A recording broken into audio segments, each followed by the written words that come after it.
अस्सलाम वालेकुम वरहमतुल्लाहि वबरकातुहू। नाज़रीन, इस वक्त मैं पावर हाउस चुरंगी पर मौजूद हूँ। ये आपको शदीद किस्म का ट्रैफिक जाम नज़र आ रहा है।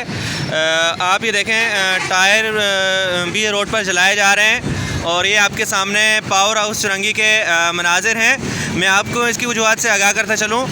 ये शदीद किस्म का एहतजाज जो जारी है, इसकी बुनियादी वजह यह है कि तहरीक लब्बैक पाकिस्तान के जो सरबराह हैं मौलाना साद रिजवी साहब, उन्हें आज कराची में गिरफ़्तार कर लिया गया है और इस गिरफ़्तारी पर तहरीक लब्बैक के कारकुनान जो है वो एहतजाजी मुज़ाहरा कर रहे हैं। और इस वक्त जो है आप ये देखें, पावर हाउस चुरंगी के अतराफ़ में लोगों की बड़ी तादाद मौजूद है और ट्रैफिक जाम का मंजर भी आपको नज़र आ रहा है।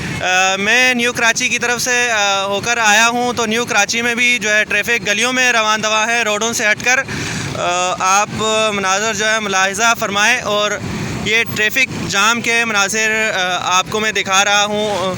ये वो रोड है जो नागन की तरफ से पावर हाउस की तरफ आ रहा है और ये जो ट्रैफिक है ये अल हुदा मस्जिद के सामने से गुज़र रही है रोड जाम होने की वजह से।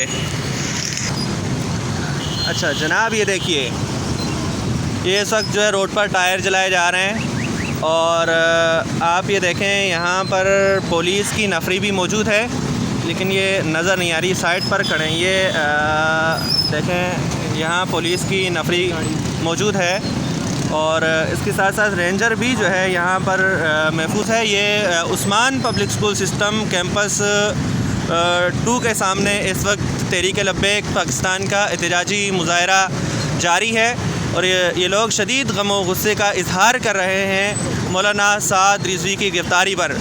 जी नाज़रीन, आपको वक्तन फ़क्तन हम सूरत हाल से आगाह करते रहेंगे। अपने मेज़बान मोहम्मद जान साहब को इजाज़त दीजिए। अल्लाह हाफ़िज़। जी आ रही है।